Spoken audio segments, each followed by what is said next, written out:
Pencoblosan kian dekat, Cawapres nomor urut 3 Mahfud MD gencar berkampanye. Saya mengikuti giat kampanye Mahfud di Jawa Timur sembari menggali gagasannya atas persoalan bangsa. Lantas, bagaimana peluang Ganjar Mahfud menang di Jawa Timur? Saya, Niluh Puspa, mencari jawabnya.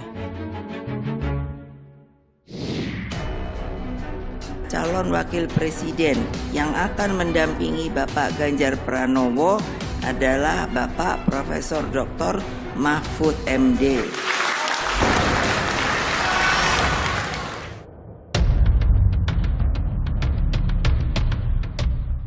Apa strategi untuk dapat suara di Jawa Timur, Pak? Sering pulang kampung. Selamat pagi, Prof. Mahfud, apa kabar? Prof, kita akan ikuti tim Niluh, izin mengikuti. Ikut ya, oke.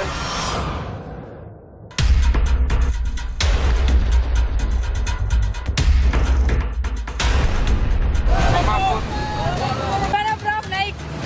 Enak. Kita ini akan perjalanan menuju ke pondok pesantren ya, Prof ya? Ya, pondok pesantren tertua gurunya atau tempat nyantirnya para tokoh-tokoh NU.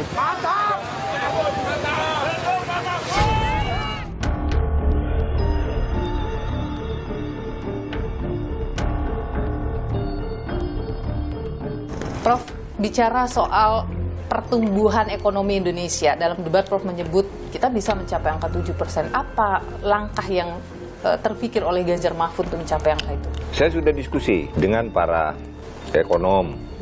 Mereka bilang bisa, hanya karena kebodohan kita saja kita tidak bisa 7%. Dari semua permasalahan kita, muaranya ada di korupsi. Betul. Nah, Betul. bagaimana itu, Prof? Kita menghadirkan pemerintahan yang bersih dari korupsi. Itu pertama bersihkan pejabat-pejabat itu dari ketersandraan politik. Ketika pemimpin juga dipilih melalui jalur politik, bagaimana ya bisa menghadirkan bebas dari sandra politik tadi, Prof?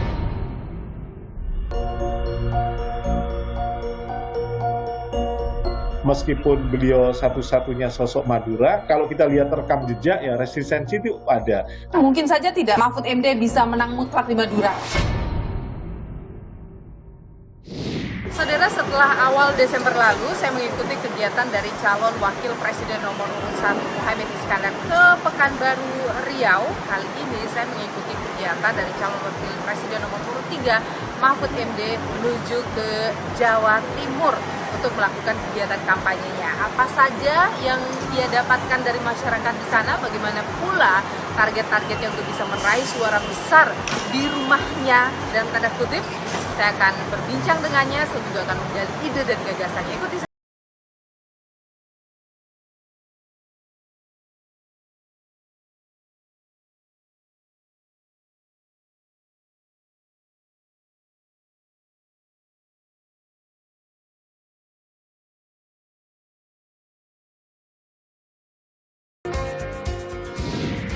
Saudara, saya sedang menunggu Pak Mahfud MD, calon wakil presiden nomor urut 3 yang akan melakukan perjalanan untuk bertemu dengan masyarakat di Pasuruan, Jawa Timur, saudara. Apa saja sih agendanya? Nanti kita tanyakan langsung ke Prof Mahfud. Selamat pagi, Prof Mahfud, apa kabar? Sehat? Ini loh, sehat. Sehat. Sudah sarapan apa hari ini? Wah, macam-macam tadi ada sushi, bubur kacang hijau, beras kencur. Wah. Ini kan pilihannya banyak. Tadi itu aja, sama roti lah. Roti. Jadi sudah siap menghadapi hari ini, Prof? Siap. Kemana ini hari ini tujuannya? Ini ke pesantren di Pasuruan ya. Pesantren Cangaan namanya. Itu dulu tempat belajarnya kiai-kiai besar seperti Kiai Hasyim Asy'ari di situ, Kiai Khalil Bangkalan di situ. Nah, saya akan ziarah untuk ambil tabaruk. Kita akan ikuti tim Niluh, izin mengikuti Ikut ya. Prof. Oke, Dalam ikut. perjalanan kali ini ketemu masyarakat, termasuk agenda-agenda Prof, nanti kita mau lihat seperti apa. Oke, ya. Oke, kita lanjut berangkat. Ayo.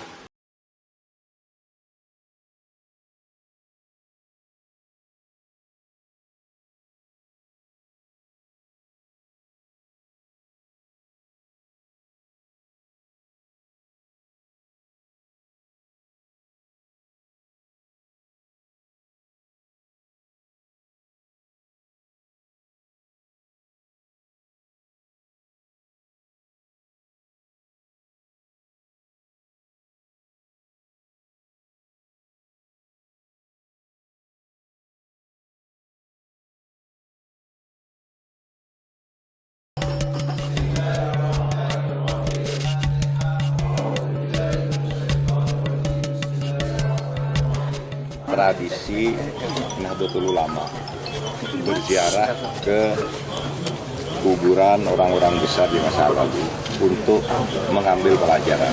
Apa yang Prof teladani dari Mbah Ratu Ayu? Beliau ini adalah seorang Syarifah yang telah menurunkan pemimpin-pemimpin besar dan pejuang-pejuang besar, sehingga jasanya itu patut dikenal. Pelanjut-pelanjutnya juga membimbing masyarakat untuk kebaikan, sehingga dia patut diteladani.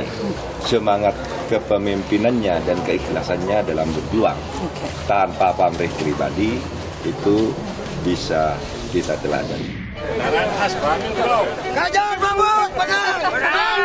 Mahfud menang!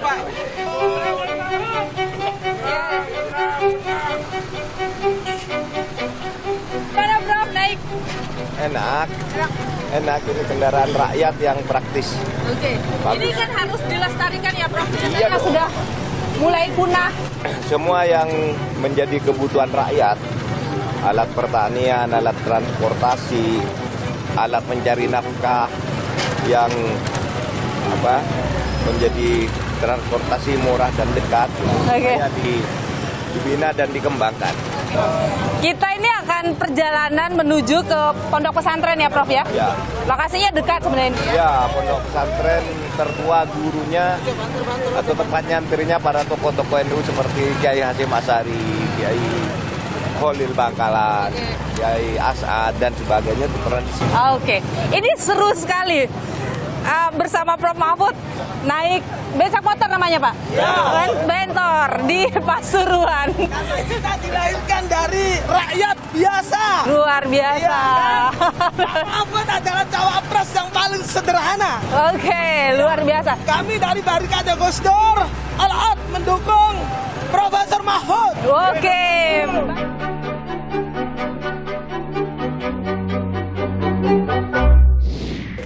Saudara, sebulan jelang hari pencoblosan calon wakil presiden nomor urut 3, Mahfud MD berkeliling di Jawa Timur bertemu dengan masyarakat.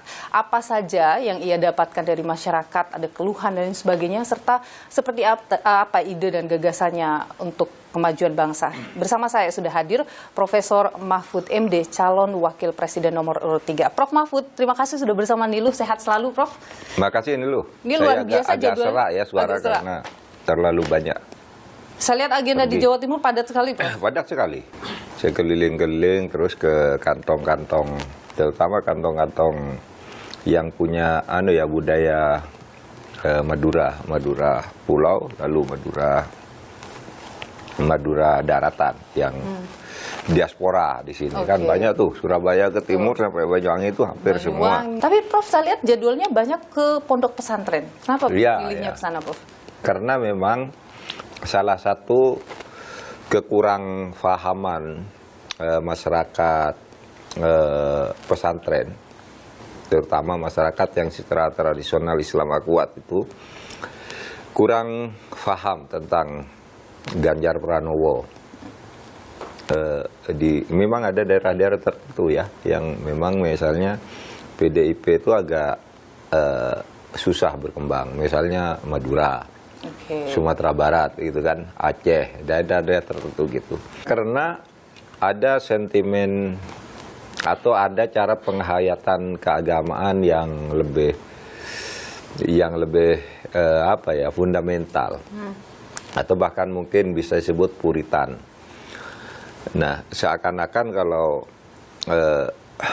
PDIP dan Pak Ganjar ini kurang tepat. Nah, di situ saya masuk untuk menjelaskan bahwa sebenarnya konsepsi PDIP itu nasionalis, murni dan tetap memberi pintu lebar.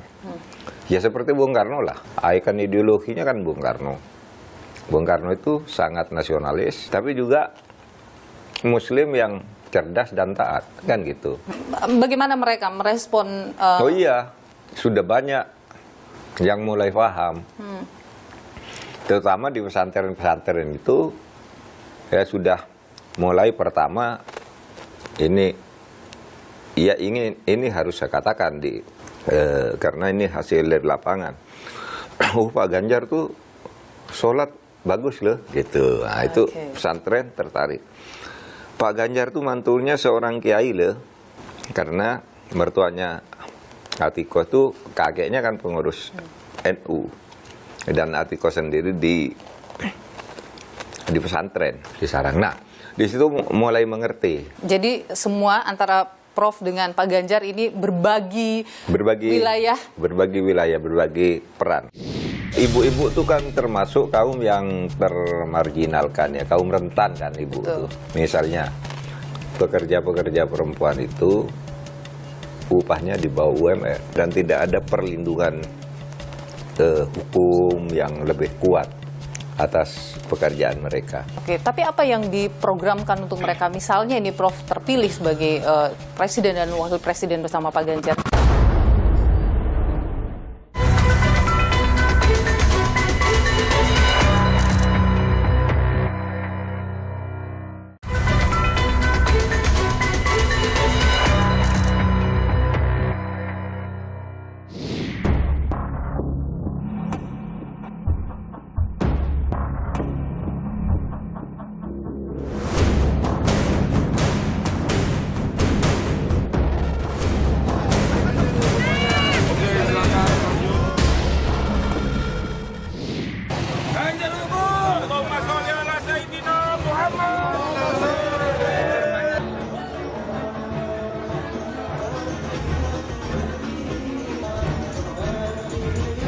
Bu Yanti, pendukung Ganjar Mahfud.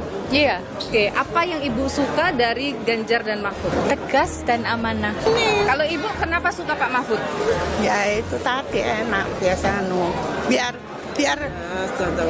biar tanggung jawab biar enak, barangkali bisa bantu orang miskin.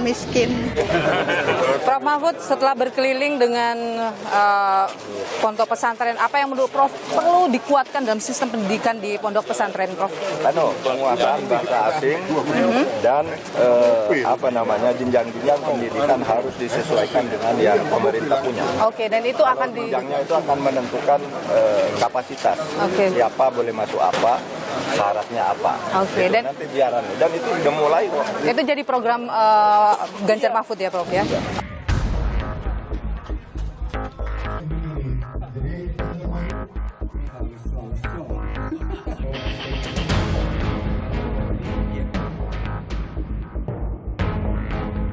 Tapi sempat bertemu anak muda juga ya, Iya. Prof ya? Iya. Ini memang upaya untuk menggait suara anak muda ini.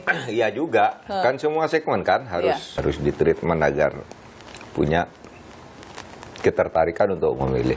Saya juga bukan hanya dengan anak muda, ibu-ibu petani kopi di Jawa Barat. Apa yang mereka sampaikan, Prof? Ibu-ibu itu kan termasuk kaum yang termarginalkan ya, kaum rentan kan ibu itu. Misalnya 82% pekerja-pekerja perempuan itu upahnya di bawah UMR dan tidak ada perlindungan hukum yang lebih kuat atas pekerjaan mereka. Nah, petani kopi itu juga minta begitu. Bagaimana agar dia penghasilannya juga cukup, kemudian diberikan peralatan-peralatan, bantuan, seperti halnya laki-laki kalau mau berusaha. Oke, tapi apa yang diprogramkan untuk mereka? Misalnya ini Prof terpilih sebagai presiden dan wakil presiden bersama Pak Ganjar. Memberikan perlindungan, pembukaan ruang lapangan kerja yang aksesnya sama antara laki-laki dan perempuan, dan kita buat aturannya seperti di negara-negara lain lah. Kan ada perlindungan, ada aturan yang jelas bagi kaum ibu itu. Nah di sini kan ada perhatikan kan, kita seakan-akan acuh ibu-ibu tuh ya ikut suaminya kan gitu kan. Padahal mereka juga menjadi penopang ekonomi rumah tangga, UMKM. Itu kan banyak tenaga ibu-ibu. Jadi bicara soal peningkatan kesejahteraan masyarakat, bicara soal kesejahteraan untuk perempuan gitu ya, Prof ya? Iya, perempuan dan anak-anak juga. Akses pendidikannya kan? Iya. Karena Prof bicara soal pendidikan, Prof. Saya ingin bicara soal pemerataan pendidikan. Saat ini kan anggaran pendidikan kita memang 20% dari APBN kita, Prof. Tapi soal akses merata belum di Indonesia. Dalam catatan Kemendikbud ada 288 kecamatan tidak punya SMP, 618 kecamatan tidak punya SMA, kekurangan 781.000 guru di Indonesia. Dari Ganjar Mahfud ini bagaimana untuk memastikan pemerataan itu terjadi di pendidikan? Begini, anggaran 20% itu selama ini kan sering campur baur antara overhead untuk gaji-gaji dan keperluan pegawai yang ditabungnya itu dengan pengembangan pendidikannya, sarana dan prasarananya. Kalau saya berpikir sesuai dengan putusan MK aja yang sudah dibuat, Mahkamah Konstitusi itu mengatakan 20% itu murni untuk kegiatan fasilitas pendidikan dan sarana pendidikan, tidak termasuk overhead. Sehingga sebenarnya 20% itu kalau sungguh-sungguh belum dicari-cari aja alasan agar terlihat 20%. Satu, overhead masuk di situ, biaya ini masuk itu.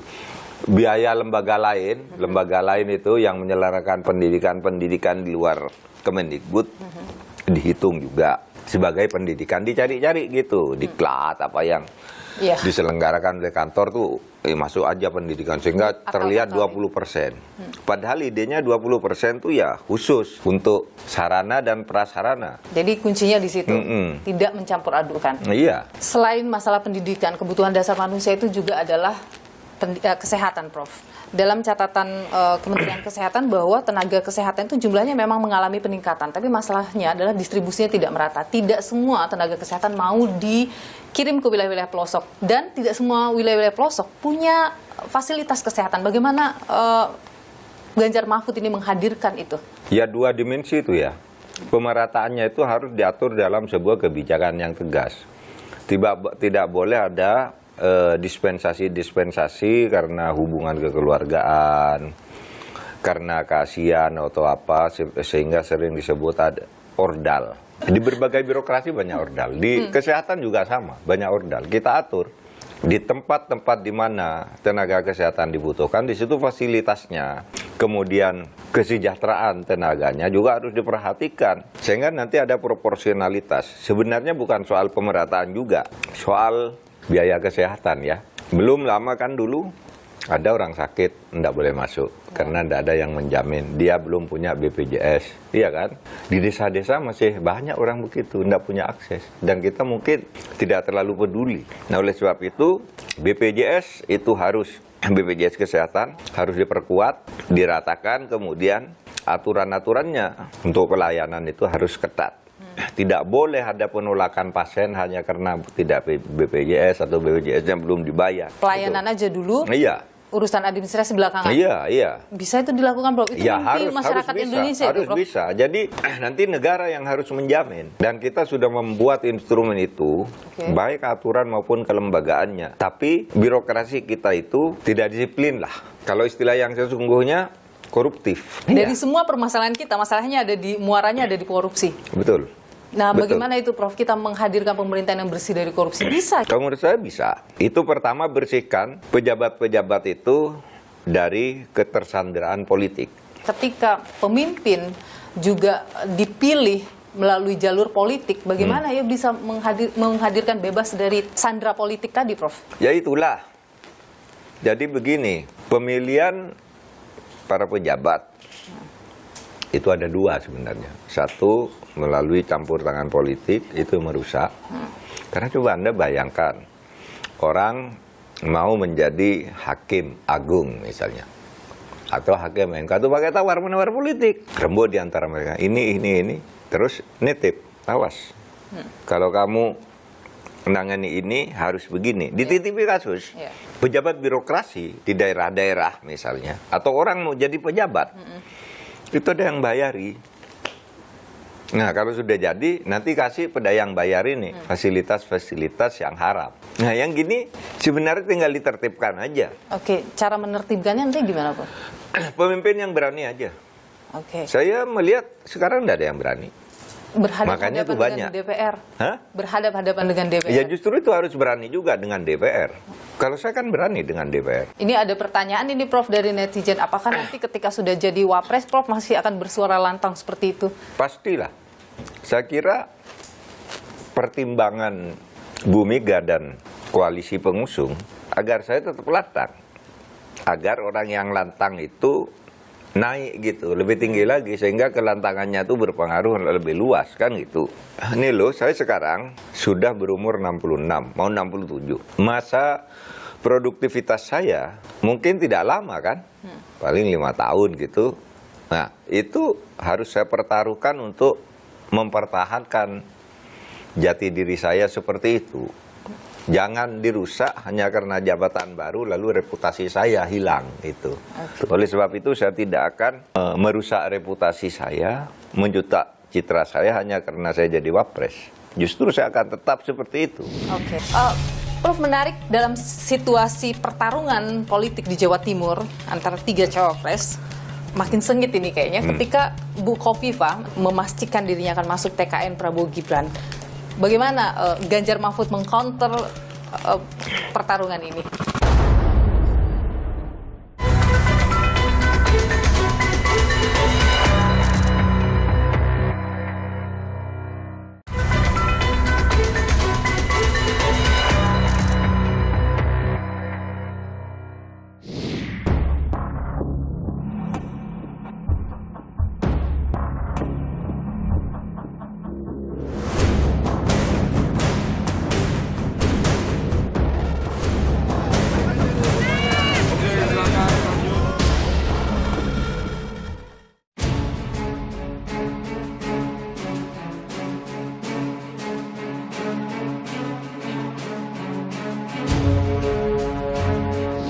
Prof, bicara soal pertumbuhan ekonomi Indonesia, dalam debat Prof menyebut kita bisa mencapai angka 7%. Apa langkah yang terpikir oleh Ganjar Mahfud untuk mencapai angka itu? Saya sudah diskusi nih loh dengan para ekonom.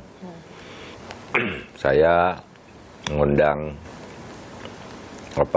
tokoh-tokoh perbankan, ada Rinal Kasali, ada pimpinan BNI, pimpinan BRI, Bank Himbara, dengan Apindo, teman-teman Apindo.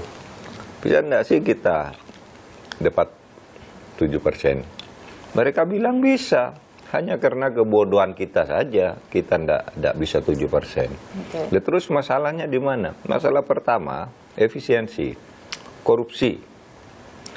Bani lo, korupsi itu luar biasa loh. Yang saya ikut tangani langsung saja di kantor saya itu, nilai korupsinya itu 677 triliun. Kantor saya. Yang saya harus ikut turun tangan. Yang rutin-rutin di KPK, Kejaksaan, Kepolisian, itu kan banyak sekali. Jadi korupsi itu kalau bisa dipangkas, itu kita berikan ke UMKM, ya, UMKM dan sebagainya kita atur kembali. Nah, itu kan pertumbuhan ekonomi bisa katanya 7% tuh gampang. 7% angka realistis. Angka realistis, gampang. Lalu birokrasi kita tuh koruptif. Misalnya gini, beberapa investor ngeluh ke saya, Pak, katanya, ini birokrasi kita ini tidak benar. Kami mau berinvestasi dipersulit. Dipertulis gimana? Dipersulitnya itu, kalau kami minta izin, diputar-putar kemana-mana. Dan baru selesai kalau kami nyuap. Nah, kalau kami nyuap ketangkap, lalu dibilang kami nyuap, padahal kami diperas untuk bayar. Ada lagi, misalnya sentralisasi ke negara, hak-hak masyarakat. Misalnya negara punya proyek untuk masyarakat nih, biar dikerjakan oleh masyarakat. Lalu pemerintah tuh, itu tak berikan ke masyarakat, diurus sendiri, bikin perusahaan sendiri yang cangkang-cangkang gitu. Dia suruh ngurus, dia dapat uangnya. Masyarakatnya tidak dapat. Kita kan tahu yang begini nih. Tapi kenapa tidak ditindak gitu? Mungkin nih loh kata, ya kenapa Bapak tidak tindak? Bapak kan Menko Polhukam, sudah saya tindak yang saya tahu. Dan besok akan ditindak lagi kalau saya jadi wapres, akan diperluas tindakan seperti itu. Kalau saya wapres, berikan akses bidang Polhukam itu ke saya. Gitu. Karena di situ saya sudah tahu tuh intrik-intriknya di mana. siapa yang suka main. Itu termasuk bagian dari kontrak politik, Prof? Itu bukan kontrak, iya persetujuan di lisan saja. Oke. Prof, terakhir kita bicara soal masyarakat adat, ini lagi jadi sorotan juga, Prof. Masyarakat adat banyak yang berbenturan konflik agraria. Masyarakat adat dianggap kehilangan hak-haknya.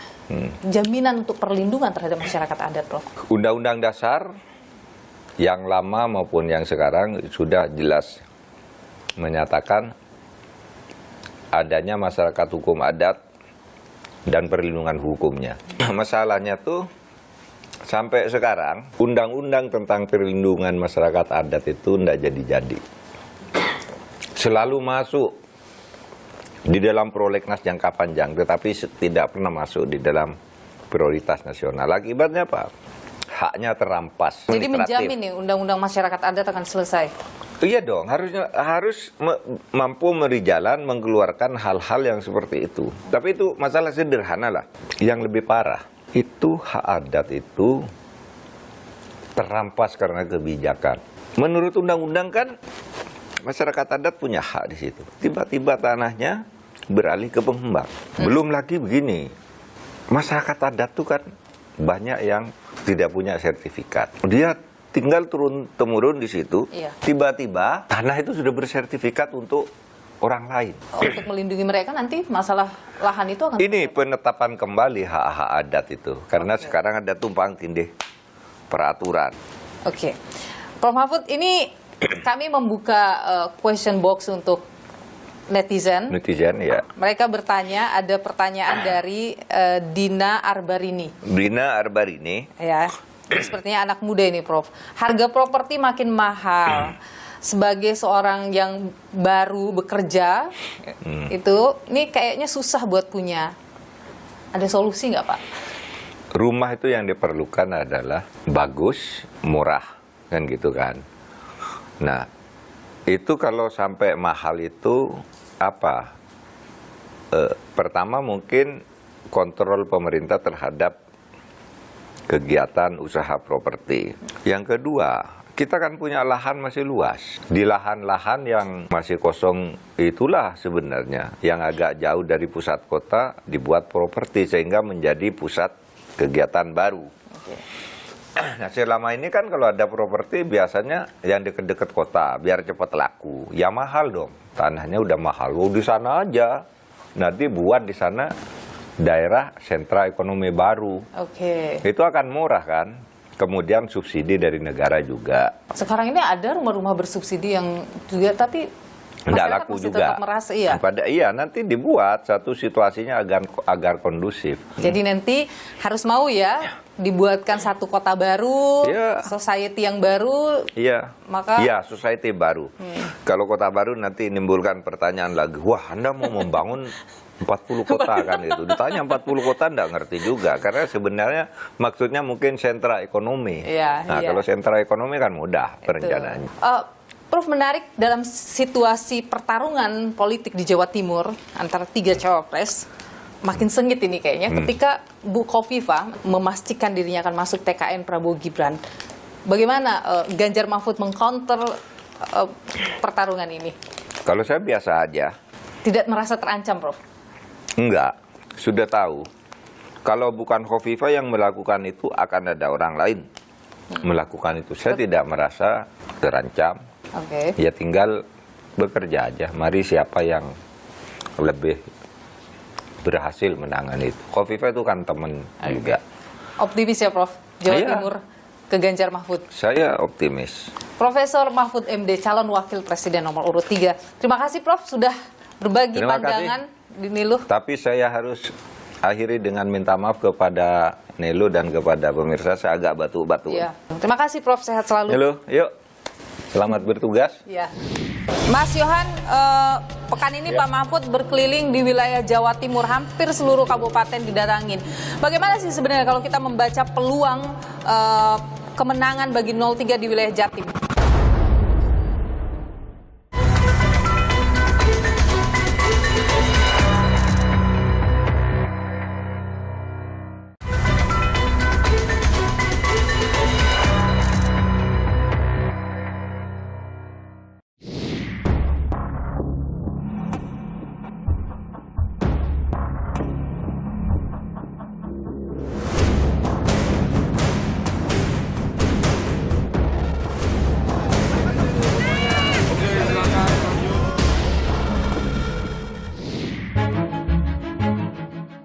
Bapak ini kenapa memilih Ganjar Mahfud? Soalnya orangnya jujur, tidak pernah korupsi, Oke, apa yang paling disuka dari Pak Mahfud? kesederhanaan dia. Oke, kalau Bapak apa yang paling suka dari Pak Mahfud? Ilmunya lebih baik dari yang Oke, kalau Bapak apa yang paling disuka dari Pak Mahfud? Hebat orangnya, Hebat. hebat orangnya. Selain Jawa Timur, daerah mana lagi yang jadi concern dari Ganjar Mahfud untuk bisa meraih kemenangan besar dalam Pilpres ini, Prof? Saya ya akan kemana-mana. Jawa Oke. Timur, Jawa, sebentar lagi ke Jawa Barat, besok pagi ke Sulawesi Selatan, Oke. besoknya ke Medan. Pokoknya keliling. Yang jadi target besarnya, Prof? Iya Jawa Timur. Jawa Timur lagi Karena besar. di tempat lain tuh sudah hampir fix. Oke. Sepekan ini Saudara, Mahfud MD Cawapres nomor urut 3 berkeliling mengunjungi ponpes atau pondok pesantren di wilayah Jawa Timur. Tidak hanya itu, ia juga bertemu dengan sejumlah relawannya. Bagaimana peluang Mahfud MD atau pasangan nomor urut 3 untuk memenangkan suara di Jawa Timur? Kita perbincangkan hal ini bersama dengan peneliti Litbang Kompas, Yohan Wahyu. Mas Yohan, terima kasih sudah bersama Nilu, sehat selalu. Ya, selalu sama-sama Nilu. Mas Yohan, pekan ini Pak Mahfud berkeliling di wilayah Jawa Timur, hampir seluruh kabupaten didatangin. Bagaimana sih sebenarnya kalau kita membaca peluang kemenangan bagi 03 di wilayah Jatim? Iya, kita tahu Pak Mahfud ini selain Pak Muhaimin ya, beliau ini adalah putra daerah Jawa Timur, lebih khusus beliau adalah putra daerah Madura ya. Kita tahu di Jawa Timur itu Tapal Kuda sebagai bagian juga Madura dan daerah-daerah wilayah timur di Jawa Timur, seperti halnya Probolinggo, Pasuruan, Jember, sampai dengan Banyuwangi dan Bondowoso itu juga basis warga Madura begitu kuat ya. Artinya Jawa Timur ini bisa menjadi basis wilayah yang bisa mendulang suara yang cukup tinggi, diharapkan dengan adanya hadirnya Pak Mahfud bagi pasangan Ganjar Mahfud di wilayah Jawa Timur ini. Jadi memang kalau kita lihat di survei Kompas misalnya, wilayah Jawa Timur ini relatif menjadi wilayah yang menjadi pertarungan yang cukup ketat ya dari 3 pasangan calon ya, baik Ganjar Mahfud, Prabowo Gibran maupun Anies Muhaimin. Jadi kenapa menjadi ketat? Karena tidak ada pasangan yang cukup menonjol di wilayah ini, itu yang pertama. Yang kedua wilayah ini relatif terbuka gitu ya, meskipun kita tahu basis suara partai kalau kita lihat dari pemilu ke pemilu ini kan relatif berimbang antara pemilih tradisional NU dengan pemilih tradisional dari PDIP ya. Diharapkan dengan sosok Pak Mahfud yang secara sosial kultural dari warga Madura, ini diharapkan mempunyai sisi emosional tersendiri yang bisa menguntungkan secara elektoral. Oke, mungkin tidak suaranya justru berimbang di antara ketiganya, mengingat kita lihat kalau Gubernur Jawa Timur, Khofifah ini secara resmi sudah menyatakan bergabung dengan TKN Prabowo Gibran. Benar, Nilu tadi berkata bisa saja ketiga pasangan ini punya peluang yang sama gitu ya. Artinya pertarungannya ketat, bisa saja kemudian nanti perolehan suaranya bisa seimbang lah 3 pasangan ini dengan hadirnya masing-masing sosok yang bisa mendatangkan efek elektoral di Jawa Timur. Pak Mahfud ini sebenarnya masih lemah di wilayah mana sih, Mas Yohan? Ya kalau kita tahu secara elektoral, secara umum sebagai pasangan secara nasional 15,3% sesuai hasil survei Kompas ya. Secara di wilayah Jawa Timur pun juga sebenarnya juga di posisi kedua setelah Prabowo Gibran. Sementara di Madura pun sebenarnya kalau kita lihat meskipun secara sampel tidak begitu representatif, tapi paling tidak Pak Mahfud ini juga tantangannya satu, beliau ini kan meskipun putra asli daerah, secara basis akar rumput, beliau ini kan juga tidak lama di Madura gitu ya. Kalau misalnya lebih lama di Jogja, meskipun beliau satu-satunya sosok Madura, tapi resistensi kalau kita lihat rekam jejak ya resistensi itu ada. Mungkin saja tidak Mahfud MD bisa menang mutlak di Madura.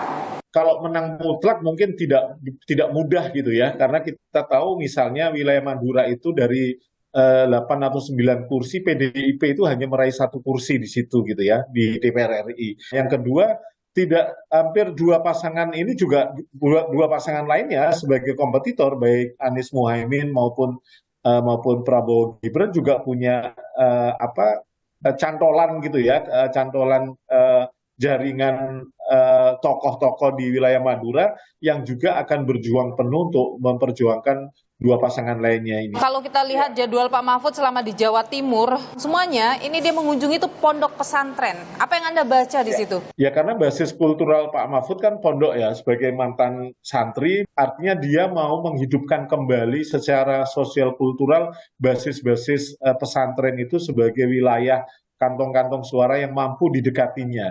Tapi jangan lupa hal yang sama juga dilakukan oleh pasangan calon lain, terutama Muhaimin ya, dan dengan jaringan NU kulturalnya, karena tentu bicara NU dan pengurus PKB ini kan dua sisi mata uang yang susah dipisahkan. Kalau Bukovifa tentu jaringan muslimat NU-nya yang tentu akan dia kelola dengan baik. Sementara Pak Mahfud ini kan tidak punya cantolan secara organisasi baik di NU maupun di apalagi muslimat ya, tapi dia lebih ke jaringan-jaringan semata kultural di pondok pesantren. Menariknya Jawa Timur itu akan menjadi medan pertarungan, tidak saja belum ada pasangan calon yang dominan, tapi ini juga menjadi medan pertarungan bagi tiga orang sosok representasi atau latar belakang NU yang hadir di Jawa Timur dengan komposisi 3 pasangan calon ini.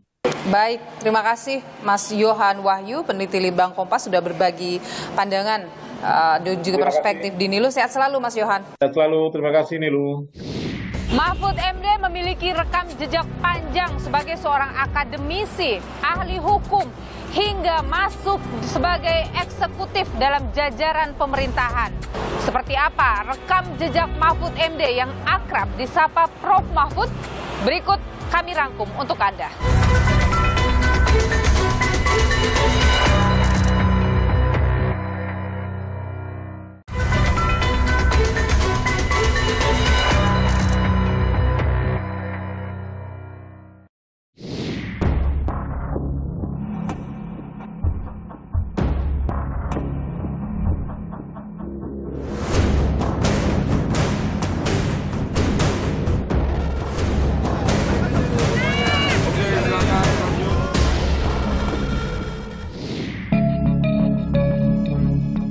Muhammad Mahfud Mahmudin atau lebih populer dengan nama Mahfud MD, calon wakil presiden yang mendampingi calon presiden Ganjar Pranowo pada Pilpres 2024. Pasangan ini disebut sebagai simbol pemersatu bangsa.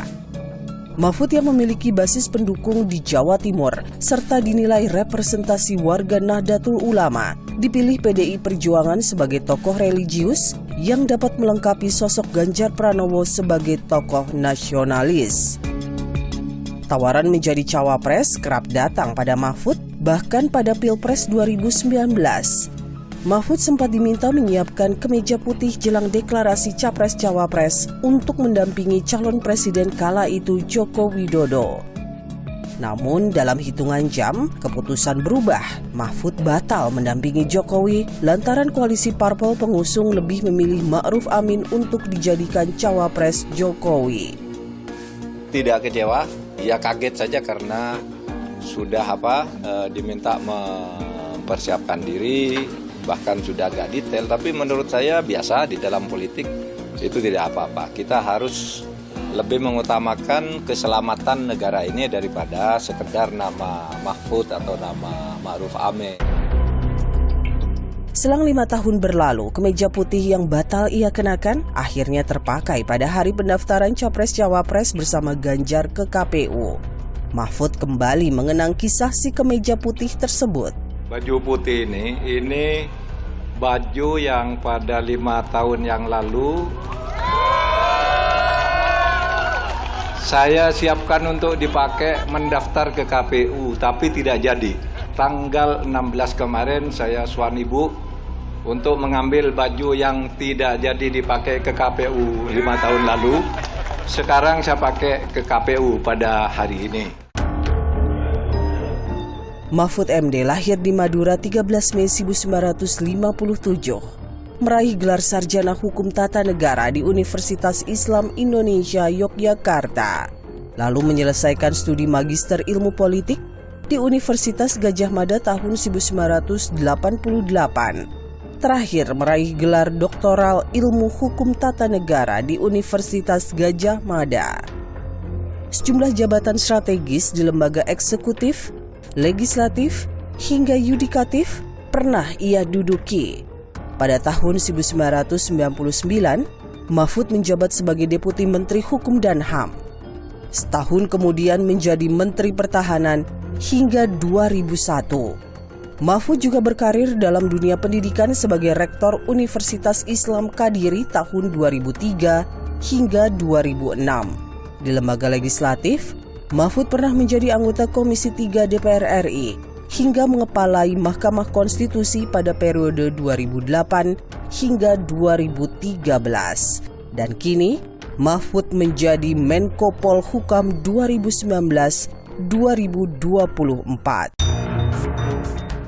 Dalam debat perdana Cawapres 22 Desember 2023, sebagian publik menilai Mahfud tampil memukau dengan gagasan yang disampaikan dan tetap menyinggung penegakan hukum.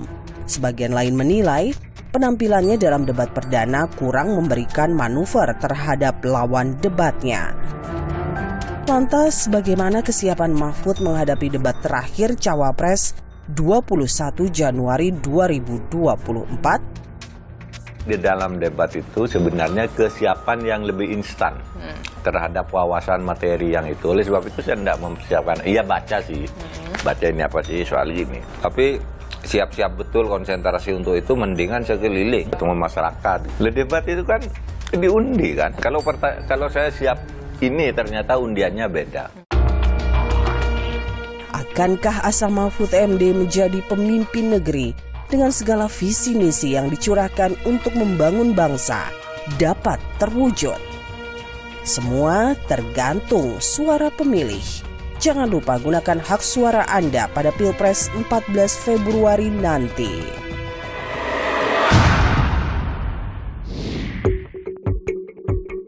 Mereka yang bertarung dalam kontestasi Pilpres adalah putra terbaik bangsa. Namun, kita harus teliti mempelajari rekam jejak mereka. Memilih haruslah karena nurani sendiri tanpa intimidasi. Karena suara Anda bernilai untuk masa depan bangsa. Ikuti terus perkembangan pemilu 2024 hanya di Kompas TV, independen, terpercaya. Saya, Niluh Puspa, sampai